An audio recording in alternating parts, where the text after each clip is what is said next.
Bienvenidos y bienvenidas a Conectando Sabiduría 2. Hoy precisamente es el primer capítulo de esta linda serie, este lindo proyecto que hemos creado con mucho cariño en este primer episodio denominado Comenzar no es fácil. Vamos a estar hablando de esos sueños, esos miedos, esa incertidumbre que se acumula el primer día de clases, pero también, ¿por qué no?, a la hora de terminar o a puertas ya de finalizar algo importante. Soy Scarlett Núñez, estudiante de cuarto año de periodismo, y junto a mí tengo el agrado de presentarles a Tomás Soto, quien es estudiante de primer año de trabajo social. Tomás, ¿cómo estás?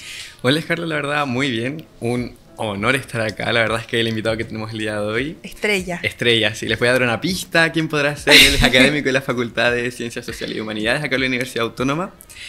Y bueno, él, el profesor que está acá con nosotros, tiene formación inicial de antropólogo y le gusta la poesía. Wow. ¿Quieres que lo presentemos ahora? Presentémoslo. Presentémoslo nomás. Bueno, con nosotros nos acompaña el profesor Fernando Slater. Profesor, un gusto. ¿Cómo está? Muy bien, gracias Scarlett, Tomás. La verdad que es un agrado estar en esta actividad y haber sido invitado a participar de este podcast, ¿no? Que va dirigido básicamente a los alumnos de la universidad. Sí, créame que el honor es completamente nuestro, profesor. Pero, profesor, para comenzar, bueno, pasa, en mi caso, yo creo que en el de Scarlett también fue, que muchos llegamos acá con miedo, con mucha incertidumbre de no saber cómo va a ser esta vida universitaria. No sé cómo usted lo puede ver, o sea, es un miedo, pero también personalmente con muchas ganas de querer vivir esto, de querer experimentar cosas nuevas acá en la universidad, de sentirme como con esa libertad que no tenía en el liceo en mi caso. No sé, ¿qué puede ver usted ante eso? Si le pasó... ¿Algo parecido? Sí, mira, concuerdo con lo que tú dices, en el sentido de que el ingreso a la vida universitaria es un tremendo tránsito, es un paso, ¿no es cierto?, muy, muy importante en la vida de cualquier persona, sobre todo porque se ha tomado una decisión o viene una nueva etapa que te marca para el resto de la vida, es decir, una decisión tremendamente trascendente. Y como tú dices, viene marcada muchas veces, generalmente, por este cambio de escenario donde ya no están las estructuras tan rígidas que a veces estaban en la educación media, ¿no es cierto? Claro. Y el alumno se ve enfrentado a una nueva realidad donde también hay estructuras, obviamente, pero hay una mayor liberalidad, hay mayor... flexibilidad. Claro, ¿no es cierto? Y mucho descansa en las propias decisiones y en la responsabilidad que tiene que ir asumiendo el alumno, lo cual obviamente es muy, muy, muy bueno, ¿no es cierto?, el mismo proceso formativo, pero está lleno de riesgos, sí, ¿no?, por de supuesto, dificultades en la medida que no se sepa manejar mucho esa libertad, el famoso miedo a la libertad. Yo siempre recuerdo una obra de un gran psicólogo, Erich Fromm, ¿eh? Un libro que se llama El miedo a la libertad, y yo lo recomiendo a todos que lo busquen, un poco antiguo, pero Creo que está en la biblioteca acá. Sí, está. Para que lo tengan en consideración. En Porque, profesor, usted, bueno, tomando del último concepto de la flexibilidad, y algo que también caracteriza mucho el modelo educativo de la Universidad Autónoma, que yo creo que no es indiferente para nadie, y algo que se caracteriza, y uno de sus principios precisamente es el tema de la flexibilidad. La Universidad Autónoma prepara a estudiantes de alguna forma para que ellos se puedan desarrollar en las diferentes áreas que hay, pero de alguna manera eso ha ido cambiando, no es igual. Yo creo que el miedo que presenta un estudiante hoy día no es el mismo miedo, tal vez, el de antes. Hoy día hay más desafíos, por ejemplo, la era digital. ¿Cómo usted ha vivido eso con sus estudiantes? Sí, mira, yo creo que, bueno, en el contexto, ¿no es cierto?, del modelo educativo y esta centralidad en el estudiante, que es un gran objetivo, un gran propósito, que no siempre los profesores logramos realizarlo, ¿no es cierto? Sí, pero obviamente que estamos inspirados por eso.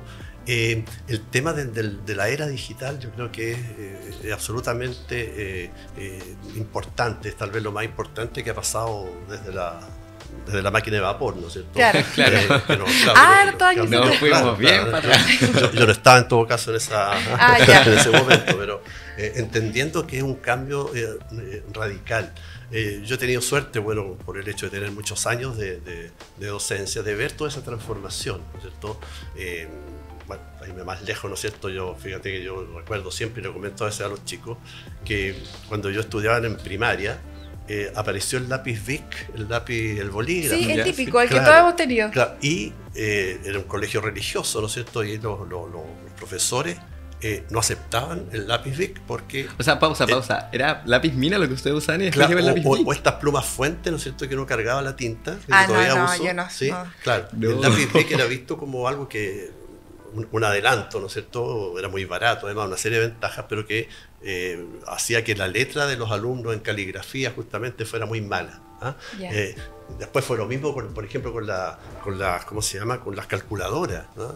Ahora la calculadora la andamos trayendo en el bolsillo, los celulares, Sí. en fin. Pero en esa época había toda una discusión si la calculadora era válida en el proceso de aprendizaje. Claro. Los chicos no iban a aprender a sumar, a restar, en fin. Entonces, yo a partir de eso siempre he estado muy abierto al desarrollo tecnológico. O sea, también ha sido un desafío para usted de alguna forma, Claro. pero también ha tratado de adaptarse. Sí, mira, yo siempre he sido muy optimista en esto del desarrollo de la sociedad, de la tecnología, de las ventajas de la tecnología, y soy un partidario absoluto del uso de la tecnología. Yo no me opongo ni a los celulares en los colegios, los alumnos, ojalá todos tuvieran computador, acceso a internet. En el uso, la discusión actual, el uso Claro. de la inteligencia artificial, para mí es un tema que tenemos que asumirlo, regularlo. Eso es importante. Y usarlo como una herramienta, pero fabulosa, ¿no es cierto?, impensada para la educación. Pero de la misma forma, igual de manera respetuosa, o sea, Claro. siempre con un límite, Sí. Exacto. que hoy en día se abusa bastante. Sí, sí. Y también entra en juego el tema de la inteligencia artificial. Claro, mira, por ejemplo, a mí me pasa mucho en clase, los típicos situaciones que uno vive como profesor, ¿no es cierto? Uno va a escribir una palabra y tiene la duda si está bien escrita o no, ¿no es cierto? Claro. Y yo siempre he dicho, lo peor que le puede pasar a un profesor es cometer una falta de ortografía en el pizarrón. Los ¿no es alumnos cierto? no lo no, perdonamos. no, No. Claro, No, entonces no se lo que yo perdona. hago es decirle a los chicos, a ver chicos, ustedes que están ahí con los celulares, que los tienen ahí, están usando, hagan algo útil con los celulares y busquen si la palabra escasez o la palabra conciencia o cualquier cosa así, cómo se escribe, para que no nos equivoquemos ni ustedes ni yo. Por supuesto. Lo cual es una manera de integrar muy mínima, ¿no es cierto? Pero en el sentido de que son recursos que están disponibles, que tenemos que atrevernos a usarlos. Claro, porque si no lo usamos nos vamos quedando detrás. Sí. Correcto, claro. Y quizás también es una forma de poder tener una cercanía más grande con los estudiantes, que volviendo al tema, es otro principio de este modelo educativo del cual se caracteriza la Universidad Autónoma, que es el compañerismo que tiene el profesor, el docente en este caso, con nosotros, con los estudiantes. También es una forma de, si bien no quedarse atrás, pero créame que nosotros como estudiantes algo que lo tomamos muy en consideración. ¿Qué opina? ¿Cree que es alguna forma también como de enganchar, quizás de tener como un enganche con los estudiantes? Sí, mira, yo creo que tiene que haber una cercanía entre el profesor y los estudiantes. Ya no estamos en una época en que haya una barrera, ¿no es cierto? El profesor como un ente, ¿no es cierto?, poco menos que imposible Claro. de llegar a él. Y obviamente dentro de un contexto y de los límites que son muy fáciles de poner, si esto no es tan difícil. ¿Ah? Hay un par de cosas que siempre hay que considerar. Respeto. Sí, Yo por te supuesto. respeto, tú me respetas, ¿no es cierto? Y eso funciona. A mí nunca me fallaba cuando hay algún tema, ¿no es cierto? Algún tipo de desorden, de incumplimiento, en fin. Claro. Hablar del respeto, ¿sí? Es tan simple como eso, como en la vida misma, fuera de la academia. Pero esa relación cercana con el alumno es muy importante, incluso una relación empática. Sí, totalmente. Exacto. Todos fuimos alumnos. Mira, yo siempre me acuerdo de una frase que una vez escuché. Era un psicólogo que estaba dando en la época en que se comenzó a hablar de maltrato infantil, por ejemplo. Ya. Él preguntó en una audiencia, a ver, levanten la mano todos aquellos que fueron niños alguna vez. ¿Ah? ¿Te das cuenta? Es decir, era una pregunta como, claro, ¿quién no iba a levantar la mano? Claro. Entonces era una manera de ponernos en el lugar de lo que él Claro. iba a hablar, que era en esa época el tema del maltrato infantil, que estaba recién apareciendo como temática. Entonces acá igual tenemos que tener una relación también empática y entender al alumno, no verlo como un enemigo, como tampoco queremos que ellos nos vean como enemigos, Por supuesto. como ha pasado. Y como recientemente hubo una época en que era muy fuerte, una mirada de los alumnos como cuestionando a los profesores, cuestionando incluso el sentido de autoridad, ¿no es cierto? Y que obviamente era contraproducente, pero que se puede trabajar, es decir, son todas Totalmente. cosas que en la sala se pueden trabajar. Claro. Bueno, profesor, yo creo que ya es como momento de conocerlo a usted, de conocer su experiencia. ¿Cómo fue su primer año de la universidad a lo que usted ha visto en diferentes generaciones hoy en día. O sea, ¿qué se diferencia de su primer año de universidad con, por ejemplo, mi primer año de universidad? Sí, mira, yo creo, bueno, aparte del tema tecnológico, ¿no es cierto?, que es un tema gravitante, sí, ¿no es cierto? pues, claro. Inevitable. Yo creo que en la actualidad hay un mayor énfasis por parte de la universidad, de su modelo educativo, de los profesores, en lo que es el desarrollo de estas competencias genéricas, habilidades blandas, ¿no? Sí. Que en mi época eran cosas que tú las tenías o no las tenías y no había más, ¿no es cierto? No, claro. Pero ahora sí hay toda una preocupación por el tema de la comunicación, ¿no es cierto?, de expresión, el famoso pensamiento crítico que a mí me fascina, ¿no es cierto?, y siempre lo llevo a colación porque creo que es la esencia de la vida universitaria. Esos temas que antes la universidad era como muy centrada en lo profesional, ¿no es cierto? Claro. Aquí formamos psicólogos, formamos periodistas, formamos, qué sé yo, trabajadores sociales, y esa es la meta, pero todo está que están en nuestro modelo educativo, que es esta cosa más bien transversal, ¿no es cierto?, de formación integral, incorporando otras disciplinas, otras miradas, otras competencias fundamentales. Eso es súper importante, profesor, porque quizás hoy en día hay muchos profesionales, pero ¿hay buenos profesionales? Siempre es importante que detrás de un buen profesional también haya una buena persona, y creo que eso es también gran parte y trabajo que tiene la universidad, en este caso la Universidad Autónoma, a nosotros como estudiantes, pero también usted como profesor.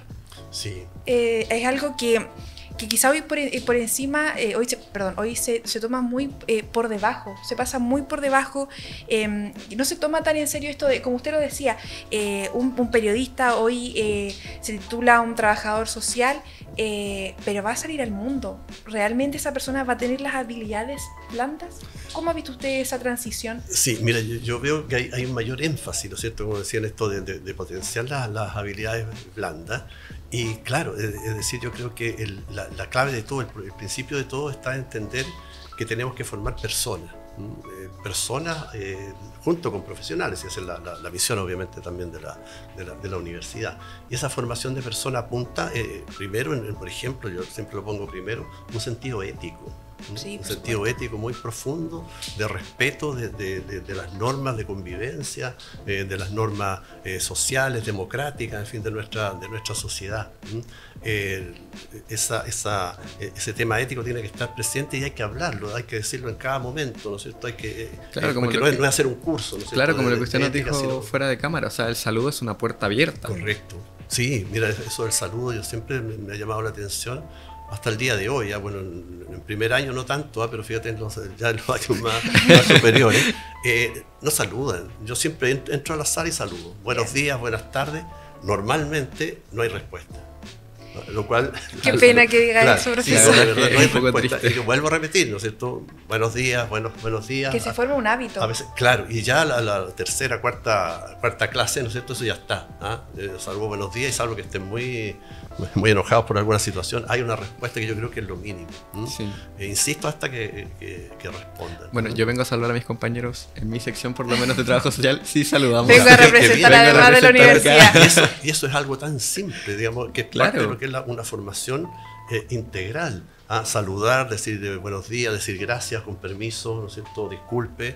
Es parte de lo que tenemos. Es lo básico, es lo mínimo que deberíamos tener. Y eso más que enseñarlo, hacer una clase con PowerPoint, ¿no es cierto? No, eso se da en el día a día. Mira, yo siempre cuento una anécdota que me pasó acá en la universidad, con esto del saludo. Yo siempre saludo, ¿no es cierto? Saludo a todo el mundo, porque pienso que todos somos personas y nos debemos respeto. Exacto. Y yo saludo permanentemente a las auxiliares de aseo, ¿no es cierto?, a las personas de mantención. Finalmente por inercia. Claro, sí. Claro. Y fíjate que me tocó un día conversar con uno de ellos, que nos encontramos en el centro, me acuerdo, y me dijo, no, si me dijo, usted es el profesor que saluda. Esto fue hace unos 5 o 6 años atrás. Y a mí eso me causó me dejó dando vueltas, ¿no es cierto? Para mí era normal saludar a las personas, digamos, pero no, y después me di cuenta, claro, fíjense ustedes, si los profesores saludan o no a los auxiliares de aseo, si saludan al encargado de mantención, no siempre. Los alumnos lo hacen. Es decir, yo creo que ahí hay un tema tremendamente importante que sería una gran enseñanza, ¿no es cierto? Cuestionarnos eso. Y de alguna forma igual es bueno marcar esa diferencia. se puede también notar entonces la persona con la que estamos hablando, que es un excelente profesional, pero Sí, además también completamente. una muy linda persona, porque a todo esto ha sido un proyecto ya que viene con un conocimiento previo entre nosotros, y de alguna forma nos gustaría que nos cuente un poco eso, que lo que no está en los libros. Usted nos contaba que a usted le gustaba escribir, pero que cuente eso, lo que no está en los libros. Quizá usted venía con expectativas diferentes a la hora de entrar a la universidad, venía con una enseñanza desde casa con valores diferentes. Claro, mira, bueno, yo entré a la universidad hace muchos años, casi en la prehistoria. Saquemos la cuenta. Antes de Cristo. Claro, no, mira, un tema interesante. Cuando yo entré a la universidad el año 70, imagínense, en Chile habían 40.000, 50.000 estudiantes universitarios. Ya. Si lo comparamos con el 1,5 millones, 1.400.000, no sé qué hay en la actualidad, ya eso te marca un cambio muy importante. Éramos una élite más de lo que es ahora, es decir, ¿no es cierto? Era claramente una élite los que podíamos llegar a la universidad. Y uno iba con un sentido muy profesionalizante, ¿no? Te me iba a estudiar una carrera, y ojalá esa carrera te iba a permitir en 4 o 5 años sacar el título, casarte, que era como la lógica en esa época. Un pensamiento muy estructurado. Claro, y trabajar, ¿no es cierto? Y listo. Claro. En la actualidad yo veo que, claro, que eso ha cambiado. Yo creo que para bien, ¿no es cierto? Ha cambiado. Sí. La universidad es una cosa mucho más abierta, más flexible, más completa en ese sentido. Claro, para mí las expectativas eran un poco por ese lado. Y también a mí lo que decíamos al comienzo, Tomás, esto de la libertad, ¿no es cierto?, de la liberalidad que había. Claro, yo entré en una época donde era la época de los hippies, ¿no? Claro. Un poco la época de los hippies, de los revolucionarios. El año 70, ese era el mundo. Algo que marcó la historia. Absolutamente, claro. De manera global. Claro, y yo, por ejemplo, que venía de una formación muy rígida, ¿no es cierto? Yo venía de una institución militar, ¿no es cierto? Hice mi enseñanza de humanidades, cosas malas, ¿sabes? Pues ya para que se den cuenta. Claro, llegar a este mundo fue bastante, no chocante, porque me gustó, me encontraba interesante, ¿no es cierto? Pero claro, generó un Fue como salir cambio. de su rutina al final de cuentas. Claro, yo siempre me recuerdo que el primer día de clase que estaba ahí me partía con una compañera. Yo nunca estaba en un colegio coeducacional o mixto, ¿no es cierto? Eso Ya fue algo tener que claro, me llamó una la compañera atención. al lado, que se sentó al lado mío, ya era como una cosa Rara, sí. distinta, ¿no es Claro. cierto? Y fíjate, cuando entra el profesor, yo siempre me da risa eso ahora, yo me pongo de pie porque era lo que estaba acostumbrado, ¿no? Entra el profesor, lo que hablábamos antes, sentido de autoridad, ¿no es cierto? Yo me pongo de pie y me doy cuenta que obviamente era el único, ¿no es cierto?, que hacía eso, y la chica que está al lado me tironeó, así que ya habíamos conversado un poco antes, sabía un poco de lo que pasaba, y me hizo que me sentara y se rió, ¿no es cierto?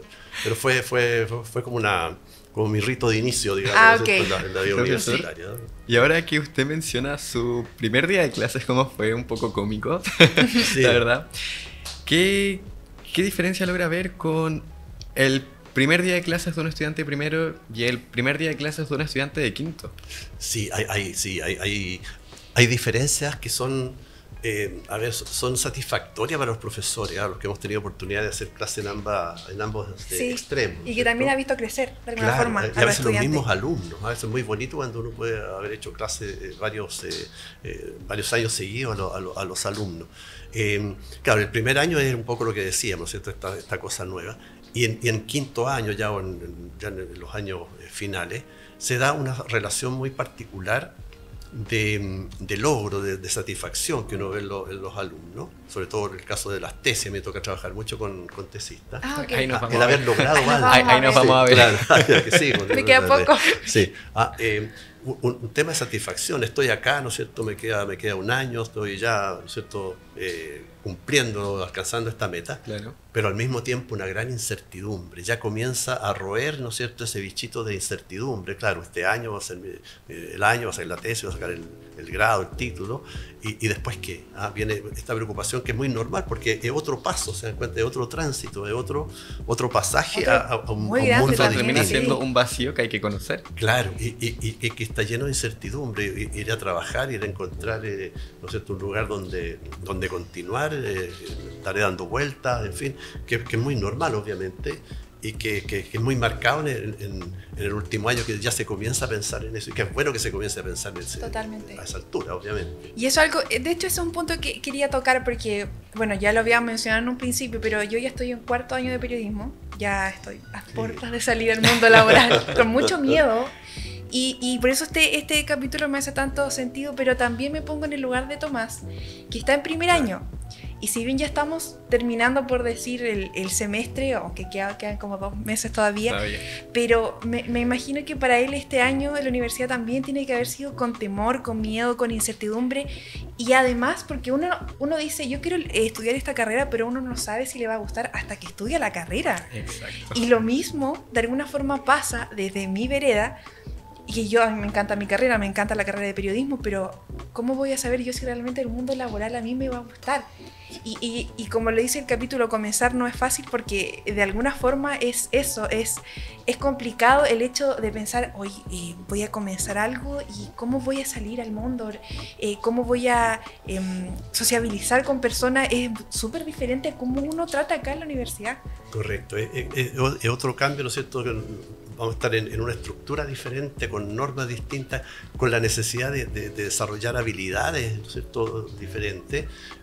Por mucho que vengamos con competencias, ¿no es cierto?, que se han formado en la universidad, esas competencias se ponen a prueba, obviamente, en este nuevo escenario, en este nuevo mundo. Fíjate, yo siempre converso con los chicos y me preocupo mucho de demostrarles que las carreras, las profesiones son muy amplias.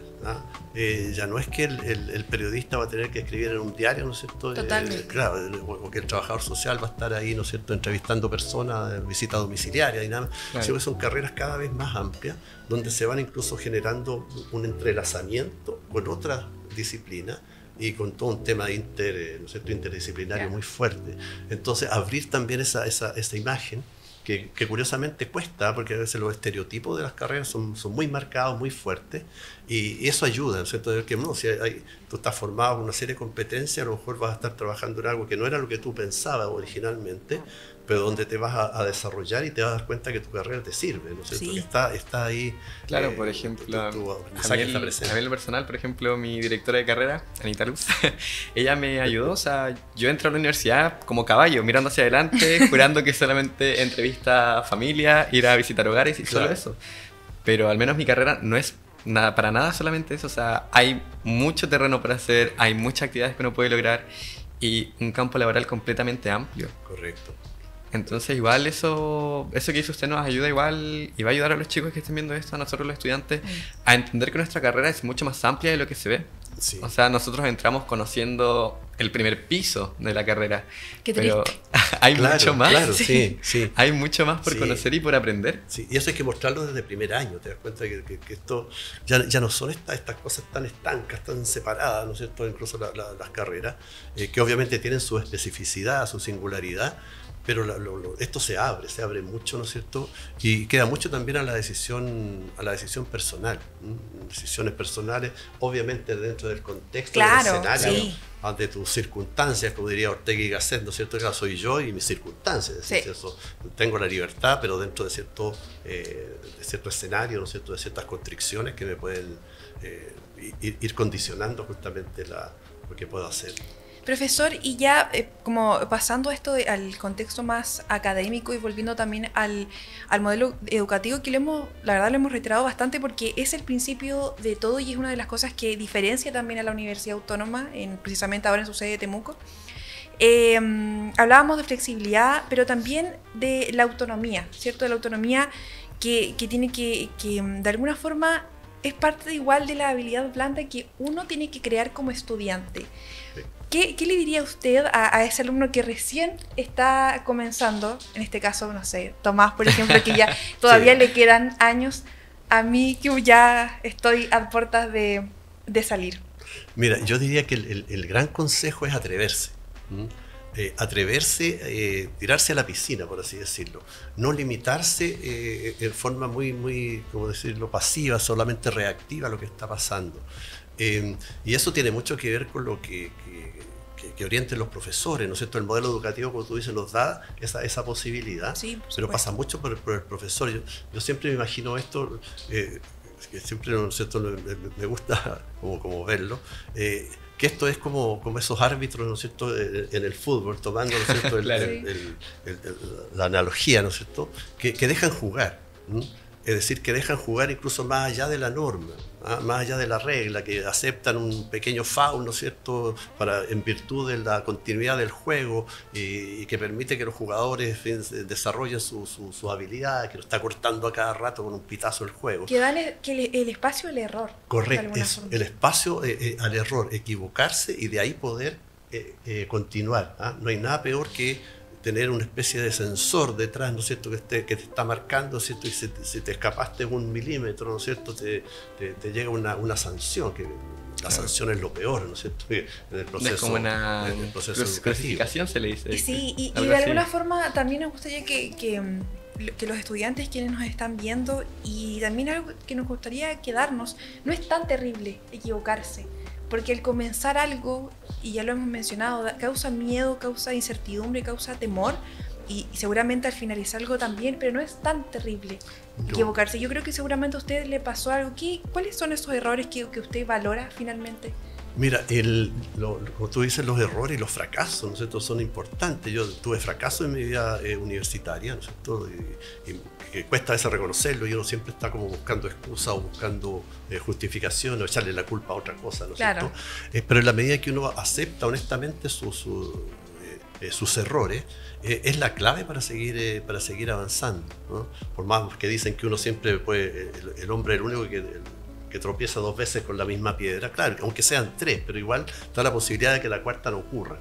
Claro. Yo creo que aceptar el error como parte de la formación es fundamental.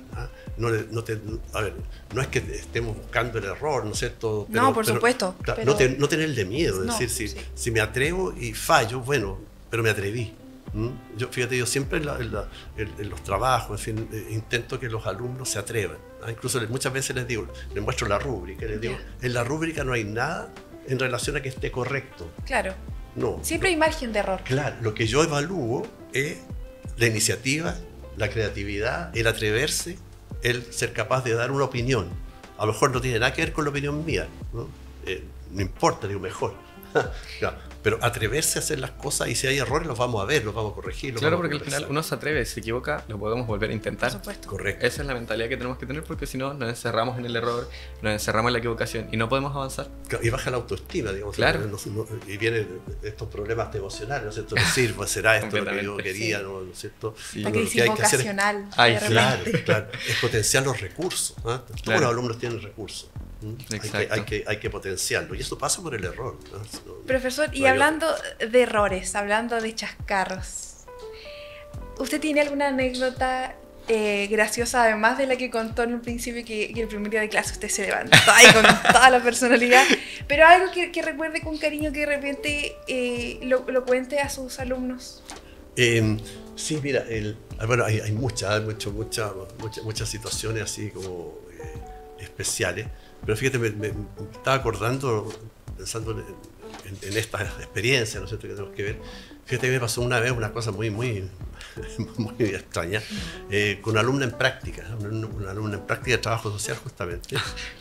Claro, que era una chica muy empoderada, con mucha capacidad, con muchas habilidades blandas, podríamos decir, muy buena para llevar una conversación, enfrentarse a las personas, situaciones, proactiva, en fin.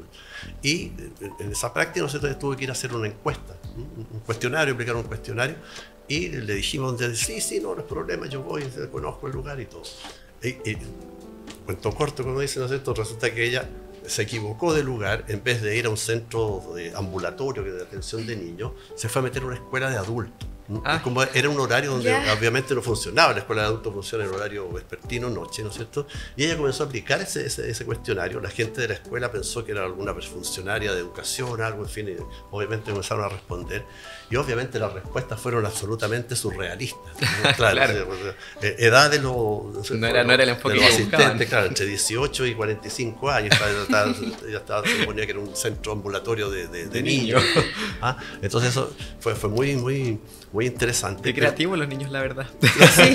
Sí, ¿no es cierto? Lo que hacían los niños y todo. Pero ella de ahí aprendió que no basta con estas habilidades innatas, estos talentos, sino que eso hay que darle planificación, hay que darle responsabilidad, no hay que ser simplemente, ¿no es cierto?, creerse, ¿no es cierto?, creerse que yo lo sé, yo lo sé hacer, sino tener esta prudencia y esta, ¿cómo decirlo?, ¿no es cierto?, de alguna forma, humildad, ¿no es cierto?, sí. Claro, Eso, humildad completamente. frente a los procesos. Yo creo que eso lo aprendió muy bien y después la encontré una excelente profesional, ¿no es cierto? Pero siempre, yo incluso tengo la fotocopia de ese cuestionario, que era literalmente, ¿no es cierto?, es surrealista, sí. Profesor, Sí. y ya para cerrar un poco lo que es este capítulo, comentábamos varias cosas, el tema de los errores, el tema del miedo a comenzar, a terminar algo, de la experiencia, de caerse, de también levantarse. Si juntamos todo eso y lo sumamos a usted, ya como profesional, un profesional realizado con años de experiencia, ¿qué le diría usted a ese Fernando Slater que llegó el primer día de clases de aproximadamente 17, 18 años? ¿Qué le diría a usted que ahora ya como un hombre realizado en la vida? Yo le diría, créete el sueño. Créete el sueño por muy abstracto, por muy volado, entre comillas, que sea. Créelo. Muy grande que se claro, vea. por muy grande que se ve. Es un sueño que se puede ir materializando de a poco, ¿no? No es que de un día para otro voy a obtener lo que soñaba. A lo mejor no voy a obtener lo que soñaba, pero en ese proceso van a ir apareciendo otros sueños, otras modulaciones de ese mismo sueño, aterrizar el sueño, pero no dejarlo, mantenerlo. Y eso yo creo que es la clave.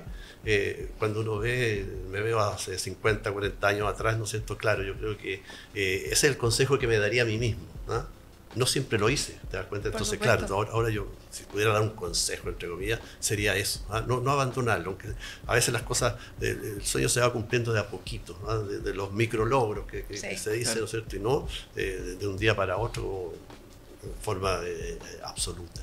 Qué lindo y qué linda reflexión, y en realidad con eso es lo que queríamos quedarnos, profesor Tomás, agradecerlo, ¿cierto?, por este tremendo espacio. Aprendemos mucho de usted, sin duda vamos a seguir conociéndonos.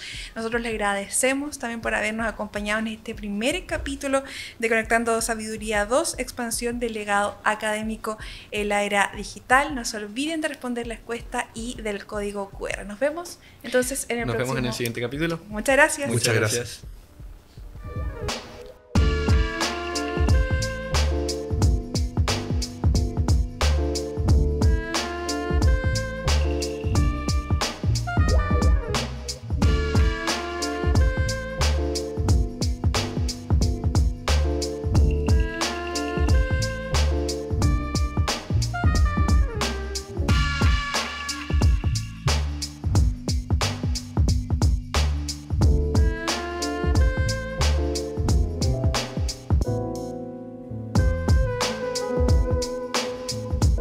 Universidad Autónoma de Chile y su Facultad de Ciencias Sociales y Humanidades presentó Conectando Sabiduría 2, expansión del legado académico en la era digital. Es un proyecto financiado a través del Fondo de Desarrollo Académico.